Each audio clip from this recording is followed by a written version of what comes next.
Welcome to Cosmic Tales, a channel where distant worlds, human dilemmas, and science fiction meet. Step into the story, and if it moves you, leave a like and share your thoughts in the comments.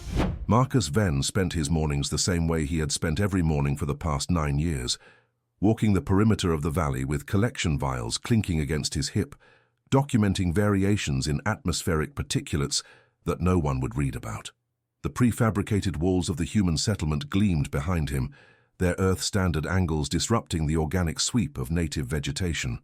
He had stopped thinking of the colony as temporary somewhere around year 3, when the supply ships stopped coming, and the word stranded became implicit in every conversation about home. The valley held 17 types of flowering analogues, 43 arthropod species, and exactly 0 pathogens that affected human physiology. Marcus had catalogued them all. His specialty, cross-species immunology, had become professionally obsolete the moment the medical team confirmed that this planet's biology and human biology existed in separate kingdoms, sharing atmosphere but nothing else. The Sci-HFY, those dense, muscled beings who watched the settlement from territorial distances, processed this world's chemistry with evolutionary perfection. Humans labored to breathe the same air. He knelt beside a cluster of pale fungi, scraping samples into a vial with movements worn smooth by repetition. The morning light here held a greenish cast that never looked quite natural to eyes evolved under different stars. 9 years, and that wrongness still caught him sometimes, a persistent sense of displacement that lived just beneath conscious thought. The settlement communications hub had called him back twice already. Marcus ignored both summons, working his way through the fungal colony with methodical attention. Whatever they wanted could wait. Everything here could wait. Time moved differently when you were professionally unnecessary, when your training existed primarily as reminder of what you'd left behind. When he finally returned, the vials carefully stored and labeled, he found Administrator Chen waiting outside his quarters. Her presence there meant something had changed, though her expression gave nothing away. Chen rarely visited the science modules unless circumstances demanded it. "There's a delegation at the main gate," she said. "Sci-HFY, they're asking for you specifically." Marcus felt his hand tighten around the sample case. In 9 years, the Sci-HFY had maintained careful distance, their interactions with the settlement limited to formal boundary confirmations and resource negotiations conducted through intermediaries. They had never asked for anyone by name. Why me? They didn't explain. They brought someone with them. She's dying. The main gate existed more as psychological boundary than physical barrier, a frame structure that marked where human territory officially began. The Sci-HFY delegation waited beyond it, 3 figures supporting a 4th, whose body showed signs of catastrophic deterioration. Marcus recognized the wasting pattern immediately from his biological surveys. Muscle density loss, respiratory distress, the particular hollowing that suggested systemic failure at the cellular level. The Sci-HFY who spoke did so in careful, accented English. "You study how bodies protect themselves. Our bodies cannot protect against this. We need your understanding." Marcus looked at the dying woman, Theren they called her, and saw what the Sci-HFY could not yet articulate. Their perfect adaptation had become their vulnerability, and human weakness might be the only framework capable of comprehending what was killing them. The converted laboratory smelled of recycled air and antiseptic, familiar scents that did nothing to ease the strangeness of what Marcus was attempting. Theren lay on the examination table, her breathing labored, while 3 Sci-HFY observers stood against the far wall maintaining careful distance. They had agreed to his conditions, but clearly struggled with each one, particularly the requirement that he work in direct physical contact with their patient. Marcus had spent the previous night reviewing every scan, every tissue sample the Sci-HFY physicians had collected. Their medical framework, built around harmonic resonance and mineral infusion, had produced detailed documentation of a body failing in ways their diagnostic traditions couldn't classify. He had recognized the autoimmune cascade within hours, seen how their industrial compounds were triggering immune responses. Their evolution had never prepared them to mount. The Sci-HFY physiology, so efficient in its natural state, lacked the defensive chaos that Earth's hostile microbial history had burned into human immune systems. "This will require repeated sessions," he said, preparing the extraction equipment. Your body needs to learn recognition patterns it currently can't produce. My bone marrow contains those templates. Theren's secondary breathing spiracles contracted. Fear or pain, he couldn't yet distinguish. Her primary physician, standing observation, made a sound that might have been protest, but Theren raised one hand slightly. Permission or resignation? Perhaps both. The extraction itself was clinical, a needle biopsy that Theren bore in absolute silence. But afterward, when the processed material needed to be introduced along specific integration points on her spine, Marcus found himself mapping unfamiliar anatomy with his hands, learning the placement of muscle groups that had no earth equivalent, feeling the heat of her body through the thin medical covering. Here, he said, fingers finding the correct vertebral spacing. The infusion goes here. Her skin was warmer than human baseline, the muscle beneath it dense and unfamiliar. He felt her breathing shift as the needle went in, watched the tension spread through her shoulders, down her arms. She made no sound. The Saiyan observers maintained their positions, but Marcus could feel their attention like weight against his back. The infusion took 40 minutes. Marcus stayed close, one hand monitoring her pulse point, a thick vein along her throat, the other adjusting the delivery rate. He became aware of small things, the pattern of her respiration, the way her fingers would flex and release against the table edge, the particular quality of her stillness when pain spiked. She never asked him to stop. He wondered if asking would violate some principle he didn't understand. When it finished, Theren's primary physician approached with obvious reluctance. She must be monitored. Inflammatory responses are likely, which meant Marcus needed to stay. He pulled a chair close to the table, settling into what he recognized would be hours of observation. The other Saiyan withdrew to the far corner, their presence constant but deliberately minimized. Theren's breathing gradually steadied. Marcus tracked her vital signs through the medical readouts, but found himself relying more on direct observation, the relaxation of muscle groups he'd felt tense, the shift in skin temperature as her body processed the foreign material. Around the third hour, her hand moved slightly on the table, fingers extending as if reaching for something, then relaxing again. He didn't touch her, but he moved his chair closer, close enough that his presence registered in her peripheral awareness. Her breathing pattern changed, not with distress but with something else. Recognition, perhaps, or the simple acknowledgement that she wasn't monitoring herself alone. The treatment settled into routine across the following weeks. Every third day, Marcus would prepare the laboratory. Theren would arrive with her observers, and they would repeat the process that was slowly rebuilding her immune capacity.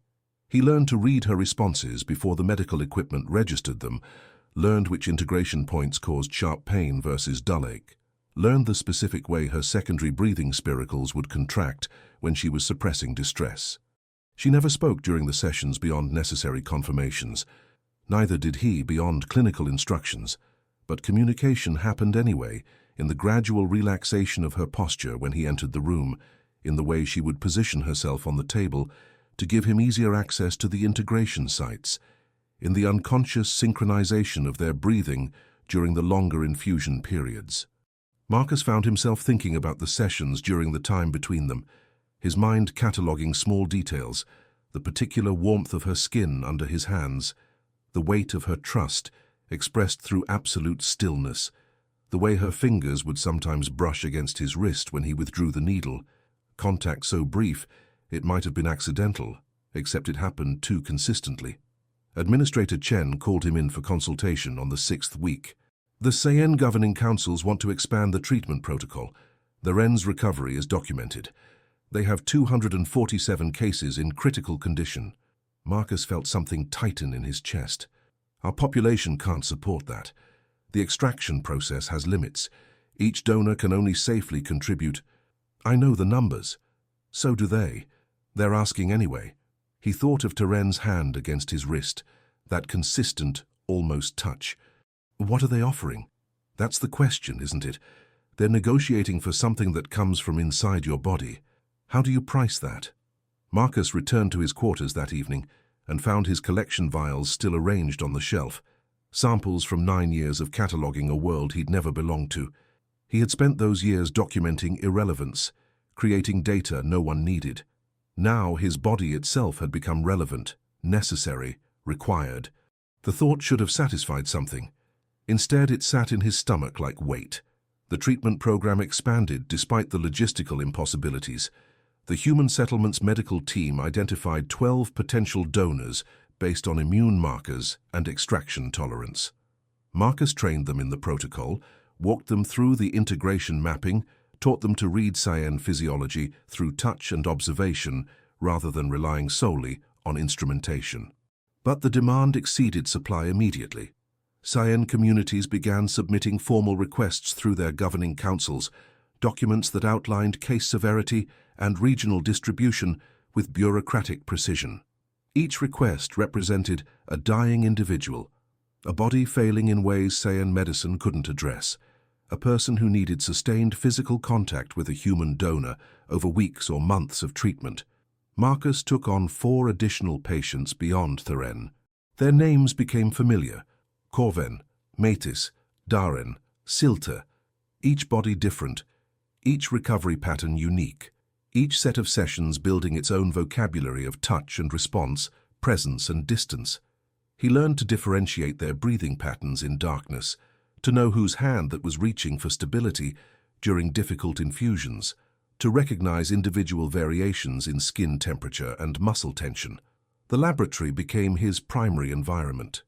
He would move from one patient to the next, hands finding familiar integration points, fingers reading responses his conscious mind processed only later.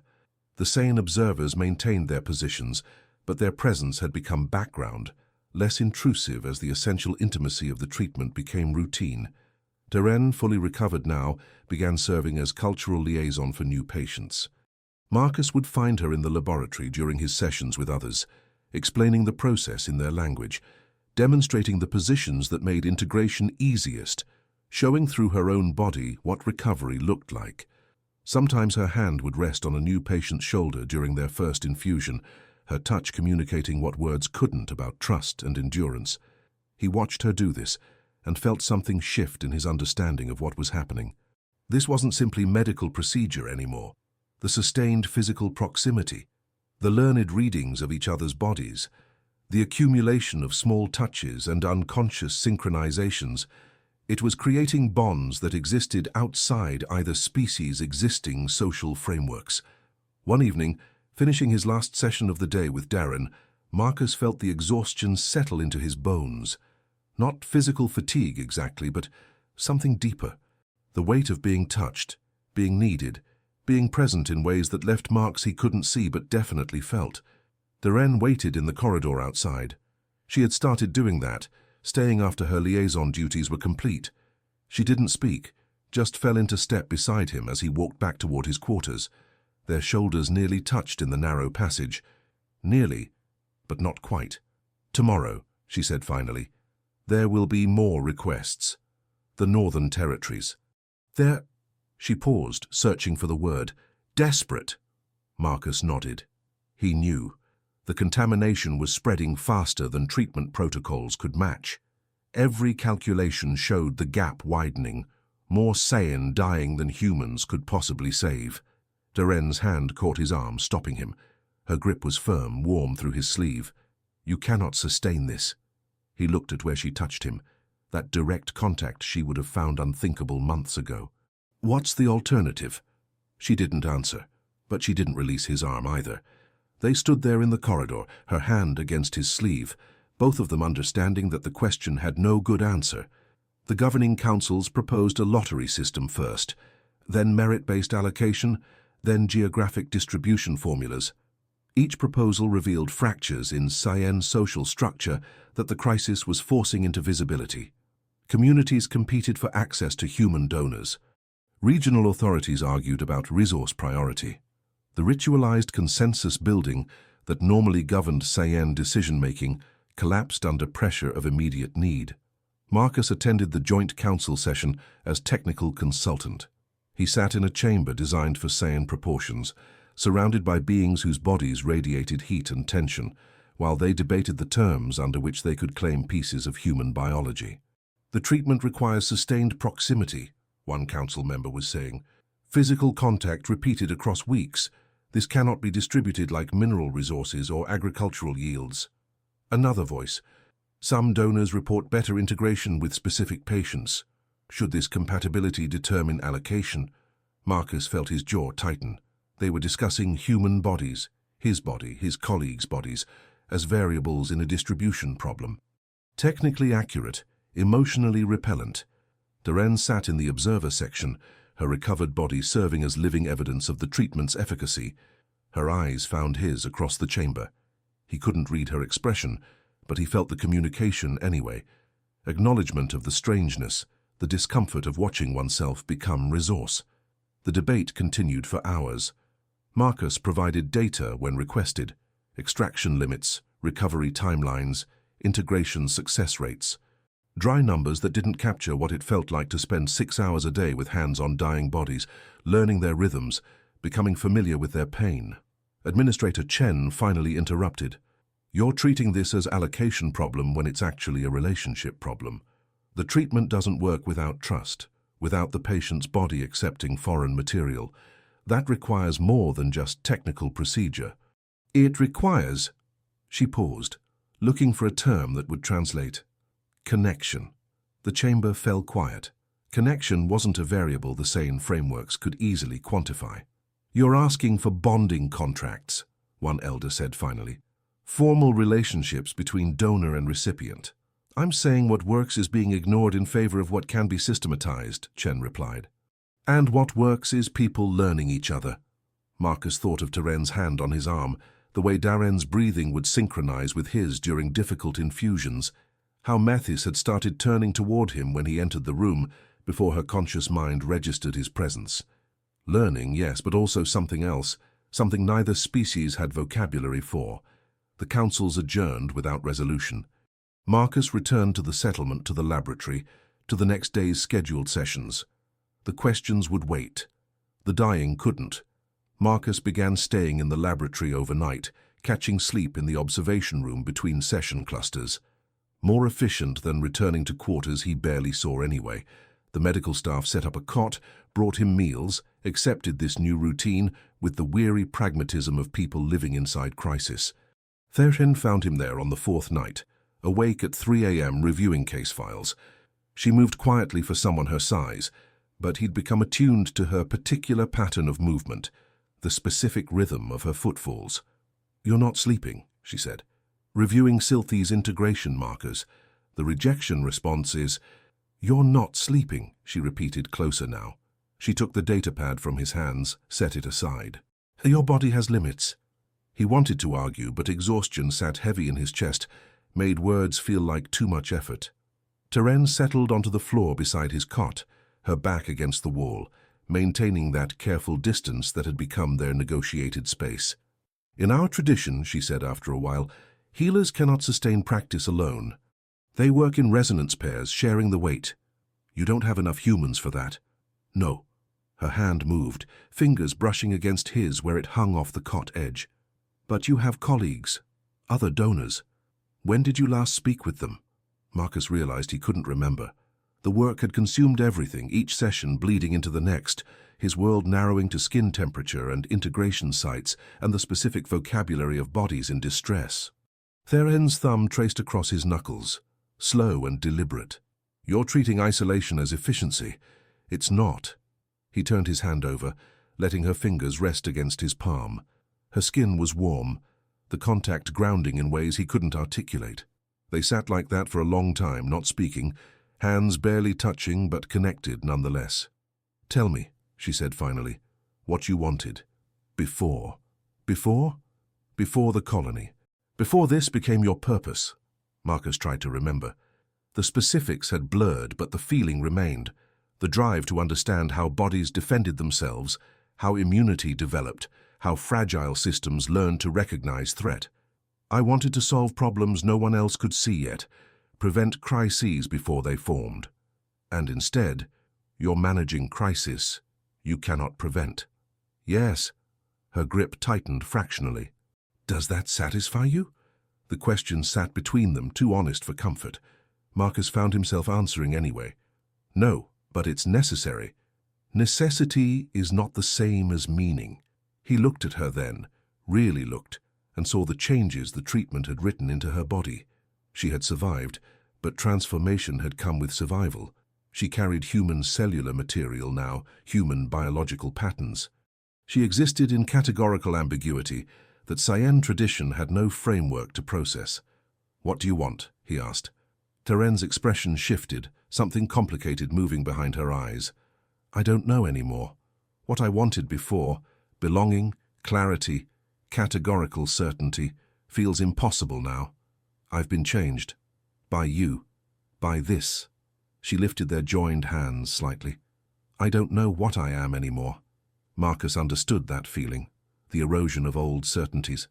He'd spent 9 years cataloguing irrelevance, building identity around professional obsolescence. Now he was relevant in ways that demanded everything, and the person he'd been before had dissolved somewhere in the accumulated hours of touch and presence. "Maybe that's not the question," he said.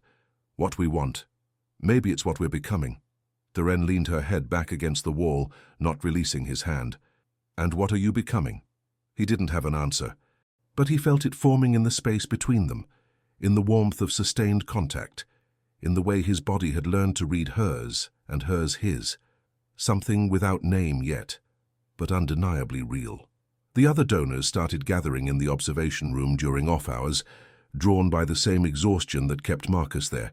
Senna arrived first, a geneticist who'd been treating 3 patients in the southern settlements, then Corvus, then Tamar, then others.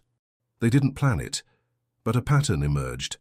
Late evening, when the day's sessions ended, they would congregate in that small room and exist in shared understanding of what the work demanded. Conversations stayed shallow initially. Case comparisons, technical troubleshooting, the practicalities of extraction and integration.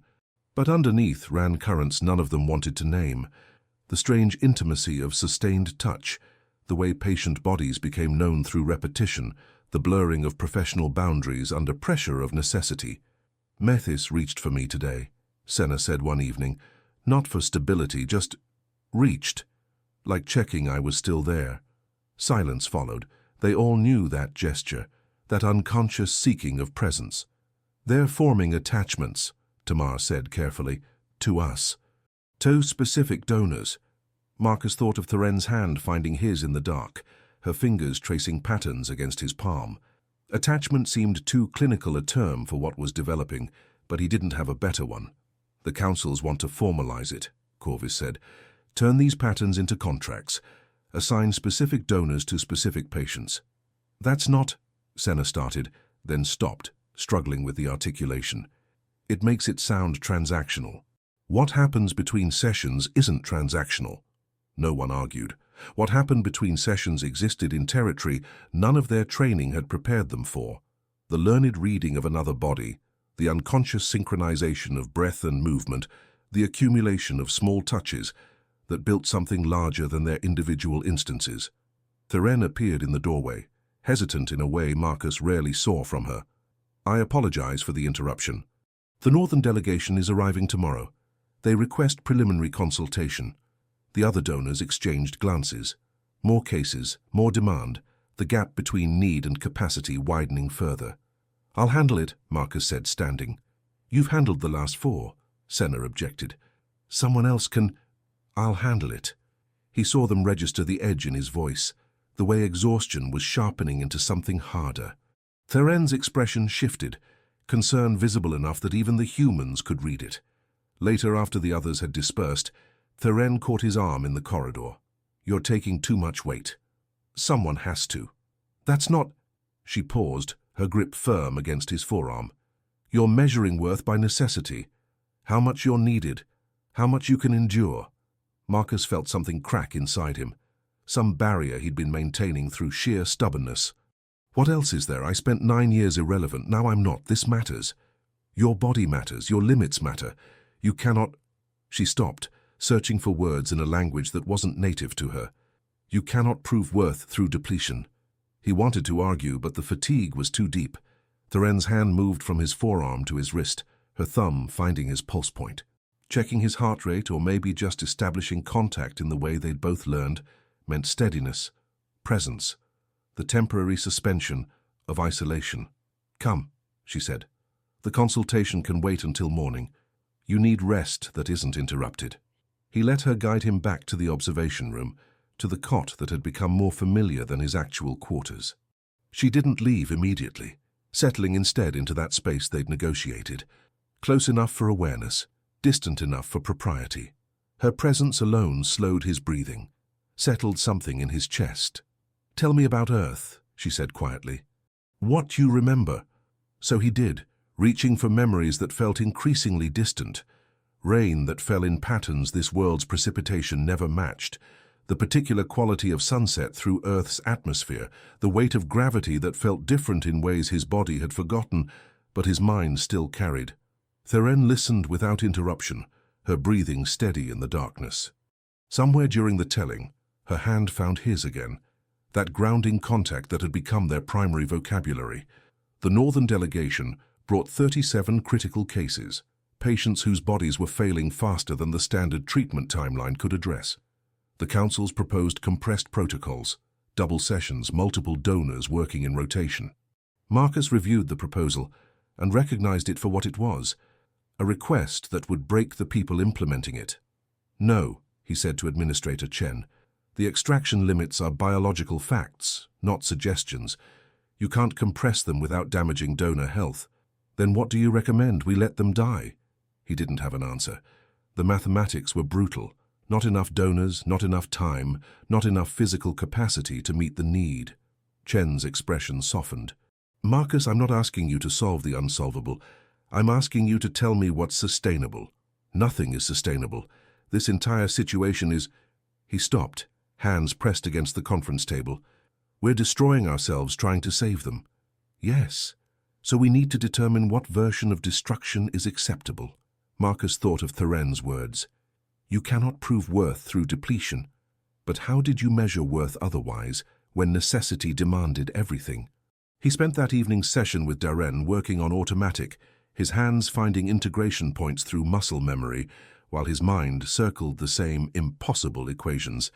Darren's breathing synchronized with his, a pattern they'd developed over weeks of treatment.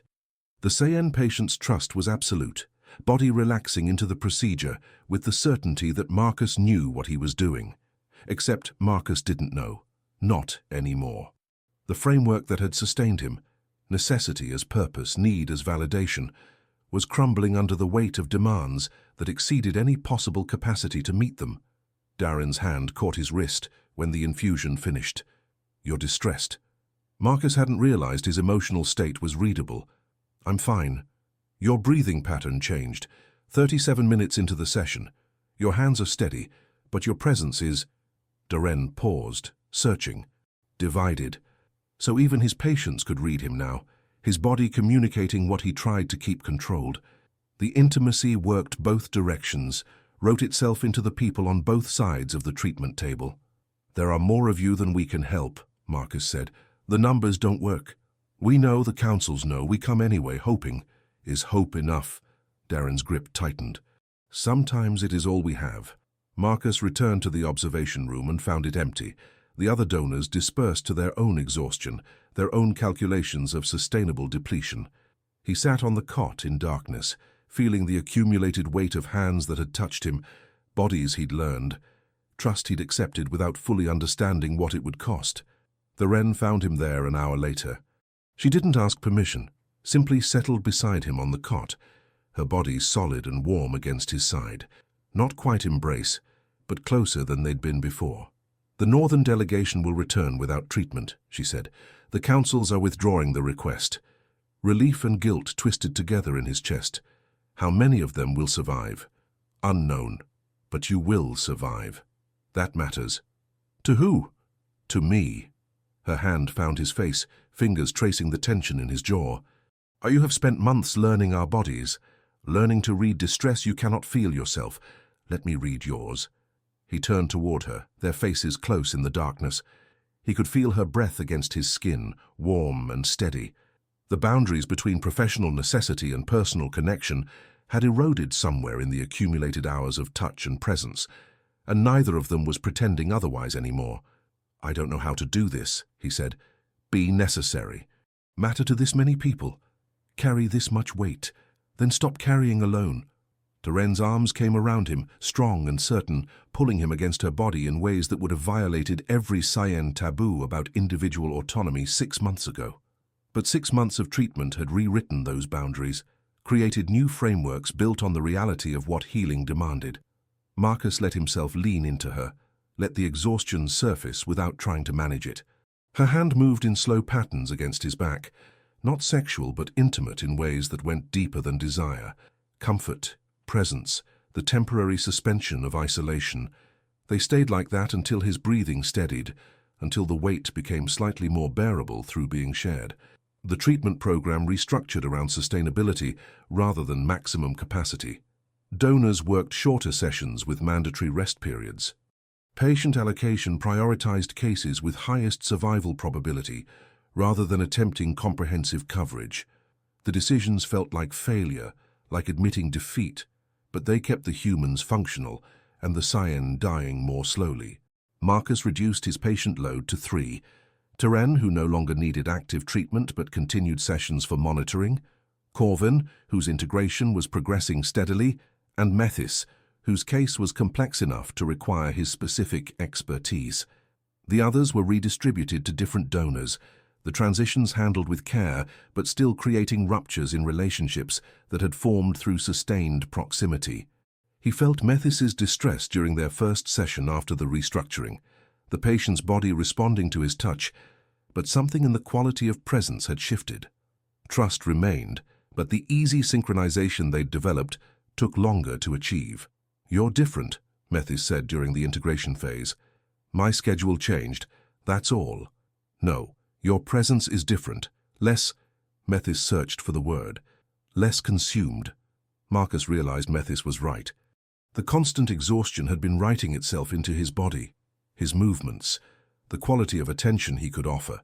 The restructuring had created space for recovery he hadn't known he needed. The Wren had started spending time in the laboratory, even when neither of them had scheduled sessions, her presence becoming background constant in his work environment. She would assist with equipment prep, translate for patients whose English was limited, or simply exist in shared space while he reviewed case files. One afternoon, she brought food from the Science settlement, nutrient compounds that human digestion could process, but that tasted nothing like Earth food.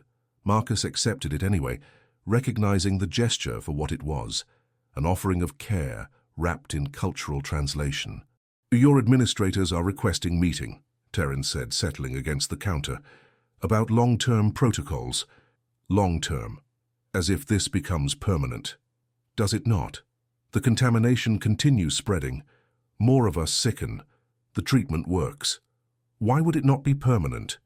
Marcus set down the food compound. Appetite gone. Because permanent means formalizing this. Contracts, obligations, systematic distribution of human biological material.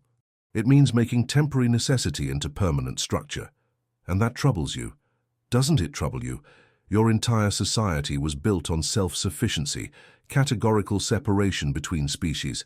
Now you're structurally dependent on human participation for survival. The Wren was quiet for a moment. Yes, it troubles every council, every community. We are facing transformation more profound than medical crisis. But the alternative is extinction. So you accept it.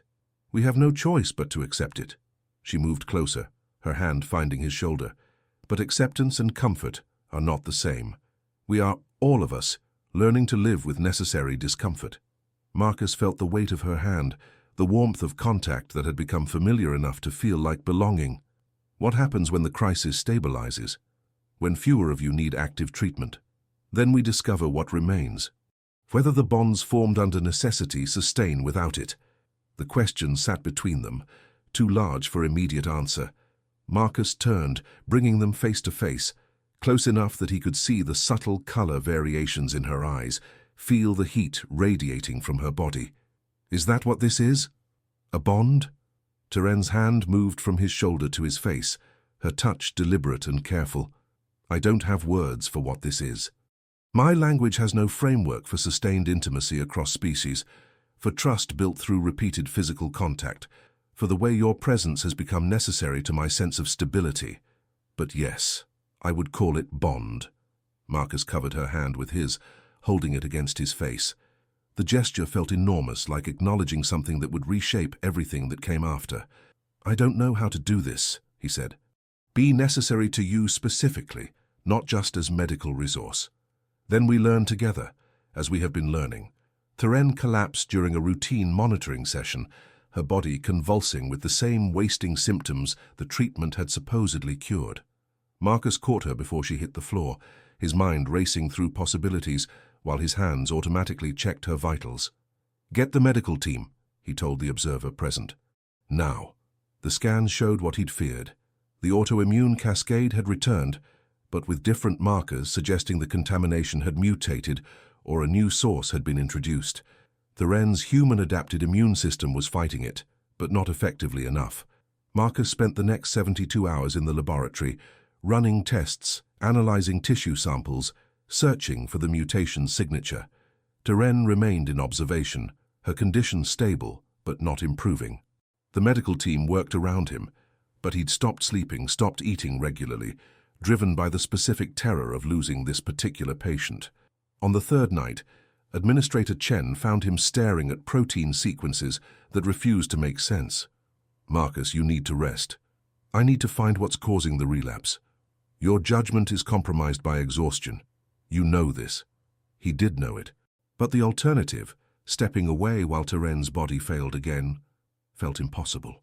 Chen pulled up a chair, settling beside him. "She matters to you, more than the others." Not a question. Marcus didn't bother denying it. "Yes, that's not wrong.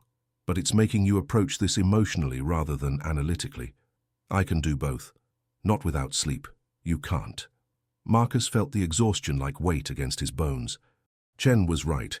He'd been staring at the same data for hours without progress, his mind too compromised to see patterns that might be obvious to someone less depleted. "What if I can't solve this?" The words came out raw, stripped of the professional distance he usually maintained. "What if the treatment only worked temporarily? Then you've given her months she wouldn't have had, and you keep working until you find the next solution." Senna appeared in the doorway, datapad in hand. "I think I found something. The contamination markers, they're not exactly the same as the original compound. There's been industrial modification in the northern processing facilities. They changed the formula 3 months ago." Marcus felt everything click into focus. Modified compounds, new immune challenge, Theren's body struggling to adapt.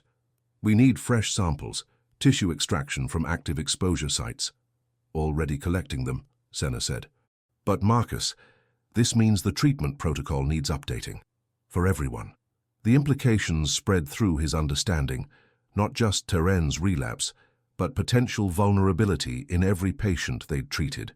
Every body carrying human immune templates might face similar challenges as the contamination evolved. Marcus found Theren in the medical observation room, consciousness but weak. Her eyes tracked him as he entered, and he watched relief flash across her features before she controlled it. "You look terrible," she said, voice rough. "You collapsed. I've been working." "For how long?" 72 hours. Her hand reached for him, fingers weak but insistent. "Marcus, no, you cannot." "We found it. The cause. The contamination mutated. Your body needs updated templates." He explained the process, the new extraction protocols, the modifications they'd need to implement across all active patients. Theren listened, her hand still holding his, her grip gradually strengthening as understanding settled. "This will happen again," she said. "The contamination will keep evolving. We will keep needing updates." "Probably, yes." "Then this truly is permanent. Not crisis we solve, but condition we manage ongoing." Marcus nodded. The realization felt like weight settling, the final erosion of any illusion this was temporary necessity rather than fundamental restructuring of both species' relationship. Theren pulled him closer until he was sitting on the edge of her bed, their faces level. "I'm sorry." "For what?" "For needing you. Specifically you. For making you work 72 hours because I collapsed. For being unable to release you from necessity." Marcus felt something crack in his chest, some barrier between professional duty and personal feeling. "I didn't work 72 hours because of duty. I worked because the thought of losing you specifically was unbearable." Her expression shifted, something complicated moving behind her eyes. That's not sustainable either. I know. But it's true. Teren's hand moved to his face, her touch gentle despite her weakness. Then we find sustainability together, not through isolation or depletion, but through shared weight. Marcus leaned into her touch, letting himself feel the full scope of what had developed between them. Medical necessity transformed through sustained proximity into something that looked like devotion. Professional boundaries dissolved by repeated intimacy. Connection built from accumulated hours of learning each other's bodies and rhythms and responses. I don't know how to do that, he said. Neither do I. But I know I cannot do this alone, and neither can you. The updated treatment protocols required closer monitoring, more frequent sessions, detailed tracking of immune response patterns across patient populations. The medical team expanded, bringing in specialists from other settlements, training new donors, building infrastructure to support what was clearly becoming permanent rather than temporary. Marcus worked with Senna to document the new procedures, creating training materials that tried to capture not just the technical requirements, but the necessary sensitivity to patient response, the importance of sustained presence, the way trust built through accumulated small interactions, rather than formal protocols. You can't really teach this, Senna said, reviewing the documentation. The reading of bodies, the synchronization, that comes through doing, through time.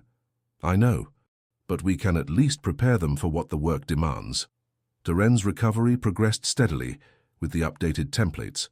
Marcus limited his sessions with her to twice weekly, rather than the intensive schedule he'd maintained during the crisis, forcing himself to trust the medical team's monitoring rather than doing it all himself. It felt wrong, that delegation, as if he was abandoning her to others' care. But Teren insisted, and eventually he recognized she was right. The bond between them couldn't sustain if it existed only through medical necessity. They needed to discover what remained when the immediate crisis receded. She started visiting him in the evenings, after his scheduled sessions ended, not for treatment but for the simple sharing of space. They would sit in the observation room or walk the settlement perimeter, conversation ranging across topics that had nothing to do with immune systems or integration protocols. He learned about her life before the sickness, the resonance healing practice she'd trained for, the community structures she'd been part of, the certainties that had governed her existence until human contact disrupted them all. She learned about his Earth childhood, the academic progression that led to xenobiology, the idealism that had driven his colony application 9 years ago. "Did you imagine this?" she asked one evening, both of them sitting on the laboratory's external platform, watching the settlement lights against alien darkness. "When you came here?" "No. I imagined research, documentation, maybe meaningful contribution to planetary understanding. I didn't imagine becoming permanently necessary to an entirely different species. And now that you are," Marcus considered the question honestly, "it's both more meaningful and more consuming than anything I imagined. Being necessary gives purpose, but it also removes choice. I can't stop being needed just because I'm exhausted or uncertain or afraid. Yes, afraid of what happens if I fail, if the treatments stop working, if we can't keep ahead of the contamination's evolution." Teren's hand found his in the darkness, her grip familiar and steady. "You're afraid of responsibility that has no endpoint. Aren't you? You're changed permanently by this. Your body carries human material. You can never return to categorical Saiyan identity. Doesn't that frighten you?" "Every day. But fear and acceptance can coexist. I'm afraid of my transformation, and I accept it, and I find meaning in what I'm becoming even though it fits no existing framework." Marcus turned toward her, their faces close in the dim light. "What are you becoming?" "Something new. Something neither fully Saiyan nor carrying human biology accidentally, but as fundamental component. I am—" She paused, searching for articulation. "I am proof that categories can dissolve without the self-dissolving. That transformation can be survived." He understood what she was offering, a model for his own navigation of identity disrupted by necessity, purpose redefined through demands he hadn't chosen but couldn't refuse. "Is that enough?" he asked. "Survival through transformation? It is what we have. The question is whether we can build meaning from it." Teren leaned closer, her forehead coming to rest against his. Not quite kiss, but intimate in ways that transcended the merely physical. Breath shared, warmth exchanged, presence affirmed through simple proximity. "I want to build meaning from this," Marcus said quietly. "From you, from what we've become to each other. But I don't know how to do that without the structure of medical necessity. Then we create new structure, one that acknowledges the bond between us exists beyond treatment protocols. Your society doesn't have framework for that. No. So we build framework, you and I and the others like us, who've formed connections through necessity but feel them transforming into choice. The possibilities settled between them, enormous and terrifying, choosing each other not because biology demanded it, but because the intimacy forced by circumstance had revealed something worth sustaining deliberately. The Science governing councils presented formal proposals for permanent bonding contracts between specific donors and recipients.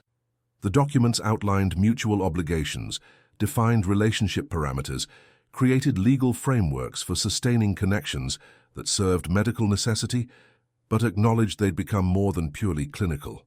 Marcus reviewed the contract they'd drafted for him and Terren, seeing his life reduced to clauses about treatment frequency, integration monitoring, physical proximity requirements, accurate in technical terms, completely inadequate for capturing what existed between them. "This makes it transactional," he said to Administrator Chen, "like formalized resource extraction. What would you prefer?" "They're trying to acknowledge the personal dimension while maintaining medical legitimacy." "I don't know.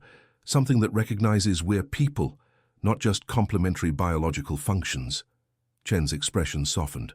"Marcus, that's what the contracts are trying to do. Imperfectly, yes, but they're creating space for relationships that exist outside their traditional frameworks. That's significant. The human settlement held its own meetings, donors discussing whether to accept the proposed bonding structures. Opinions varied widely. Some saw it as necessary formalization of existing reality. Others felt it locked them into obligations that would only grow more demanding. "I just want to help people heal," Tamar said during one discussion. "I don't want permanent legal attachment to specific patients." "But you already have attachment," Senna countered. "The contracts just acknowledge what's real. Making it formal changes it, makes it obligation rather than choice." Marcus understood both perspectives. The bonds had formed organically through sustained proximity and accumulated care. Formalizing them risked transforming organic connection into systematic requirement, but not formalizing them left the relationships in ambiguous territory that protected no one. He found Terren after the meeting, needing her perspective. She was in the shared gardens the two species had started cultivating together, her hands in soil that mixed earth seeds with native compounds, creating hybrid growth. "The contracts trouble you," she said without looking up. "They reduce us to functions, donor and recipient. They don't capture—" He stopped, struggling with articulation. "Love," Terren said quietly. "Is that the word you're avoiding?" Marcus felt the question like weight against his chest. "I don't know if that's what this is. We're different species, different evolutionary paths, different frameworks for understanding connection. And yet, here we are, choosing each other's presence even when medical necessity doesn't require it." She stood, facing him directly. "The contracts are imperfect because they're trying to name something unnamed. But the alternative is pretending these bonds don't exist, returning to categorical separation that's already been dissolved. Do you want the contract, the formalization? I want you, in whatever form that's possible. If contracts create framework for sustaining our bond while acknowledging its complexity, then yes. If they reduce us to transaction, then no. But Marcus, the bond exists regardless. We can formalize it or not. That doesn't change the reality of what we've become to each other." Marcus moved closer, his hands finding her shoulders, feeling the solid warmth of her body. "What have we become? Partners, in healing, in transformation, in navigating territory neither of our species mapped before. And yes, in something that might be love, even if we lack shared language for it." He pulled her against him, their bodies fitting together in ways they'd learned through months of treatment sessions, proximity forced by necessity, but sustained now through deliberate choice. Her arms came around him, strong and certain, holding him with the same attentiveness she'd shown during those early monitoring sessions when learning his responses had been clinical requirement. "I love you," he said, testing the words in the space between them. I don't know how to love across species boundaries, across categorical differences, but I feel it anyway. Teren's grip tightened. Then we learn together, as we have been learning everything else. Marcus signed the bonding contract, as did 11 other human donors. The ceremonies that formalized these bonds combined Saiyan ritual elements with human preferences, creating hybrid structures that satisfied neither tradition perfectly, but acknowledged both. He and Teren stood before combined councils, their hands joined, while formal words in both languages named their relationship as recognized partnership. Medical necessity transformed through sustained intimacy into deliberate commitment. The contract didn't solve everything. Teren still needed regular monitoring, updated immune templates as the contamination continued evolving. Marcus still worked with other patients, his expertise necessary beyond just the woman he'd chosen to bind himself to.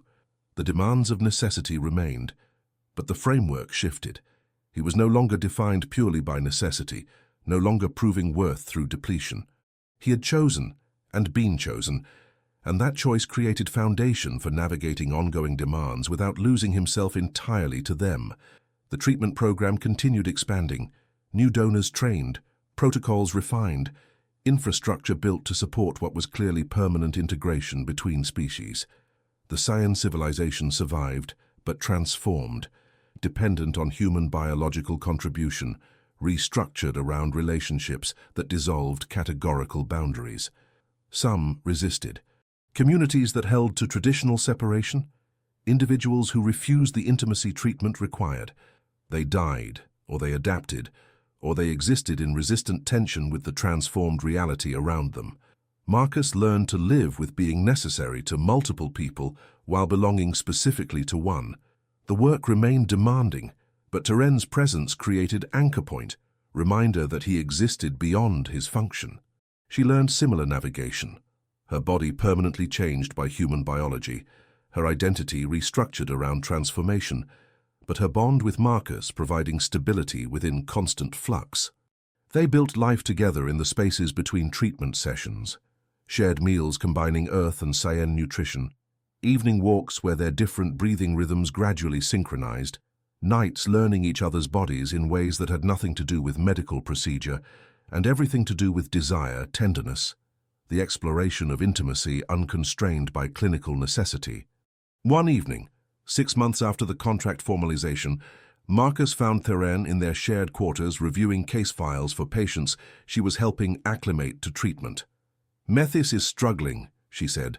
"The donor relationship isn't developing trust." "Which donor?" "Tamar. The physical proximity works technically, but something is missing."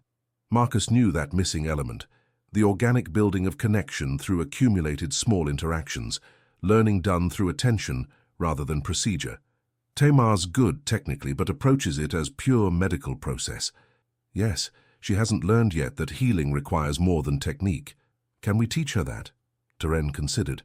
Perhaps. If we can articulate what develops between donor and recipient when the work is done with full presence rather than clinical distance.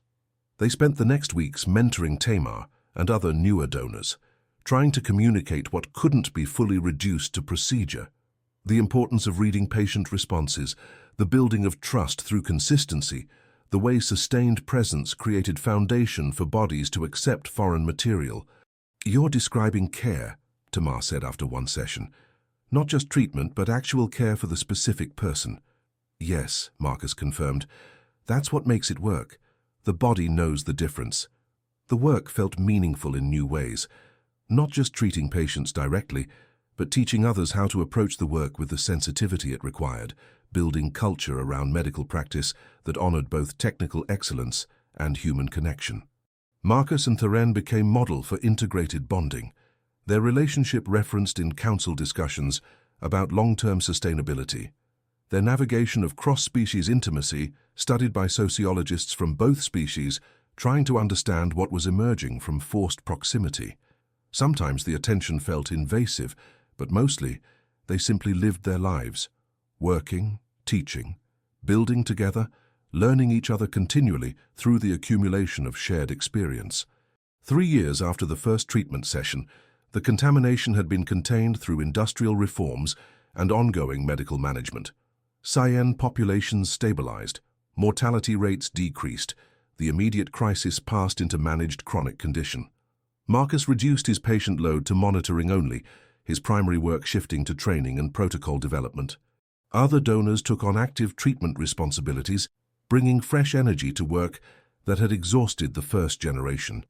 He and Terren moved to quarters at the settlement edge, where Sci-HFY architectural preferences and human structural requirements had been merged into hybrid design.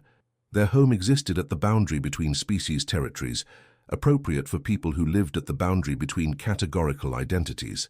Terren's healing practice had resumed, adapted now to incorporate human medical frameworks alongside traditional Sci-HFY approaches.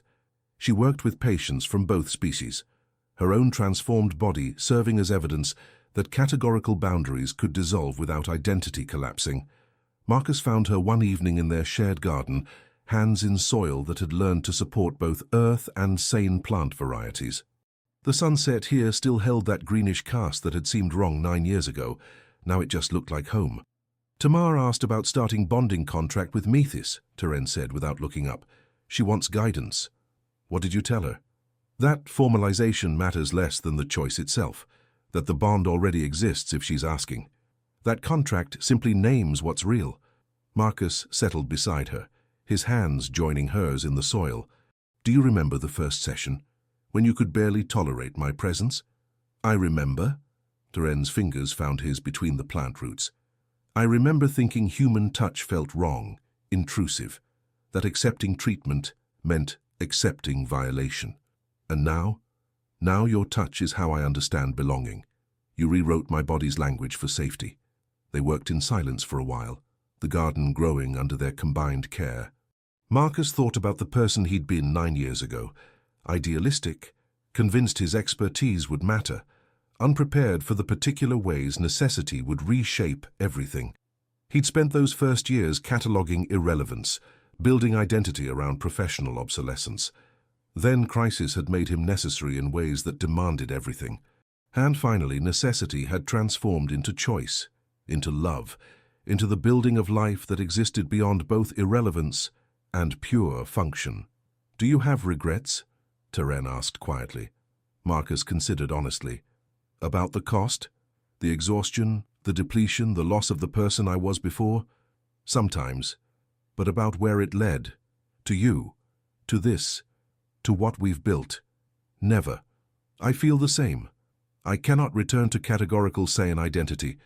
I am permanently changed.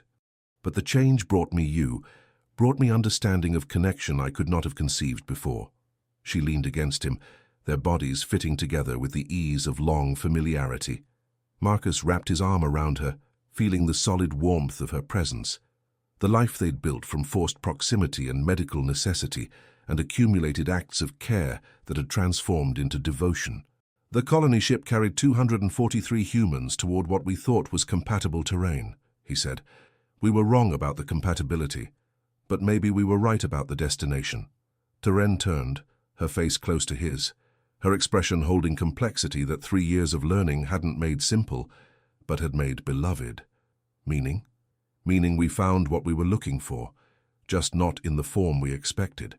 We found home, not in the planet, but in the connections formed through necessity transformed by choice. She kissed him then, slow and deep, their breathing synchronizing in patterns learned through treatment sessions, but sustained now through desire, through love, through deliberate commitment to shared life. When they pulled apart, Terren's hand found his face, her touch gentle and knowing. Then we succeeded. Not despite the crisis, but because of what it forced us to become. Marcus covered her hand with his, holding it against his cheek. What did it force us to become? Human, more than we were before. Fully, completely, impossibly human in all the ways that matter. He understood what she meant. Humanity not as species designation, but as capacity for connection, for care, for choosing each other across categorical boundaries and building meaning from that choice. They returned inside as darkness settled, their home warm with accumulated evidence of shared life, Sci-HFY textiles mixed with earth furniture, hybrid plants in ceramic containers, the comfortable disorder of people who'd learned to navigate different needs and preferences through sustained attention to each other. Marcus had spent 9 years cataloguing this planet's biology, documenting the ways human and Saiyan systems diverged. Now he lived at the convergence point. His body literally integrated with Terren's through cellular material they exchanged, his life woven into hers through accumulated choices and sustained presence.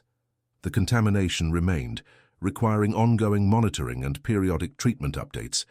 The work would never be finished, but it had become life rather than crisis, routine rather than emergency, the background condition of existence rather than the consuming focus.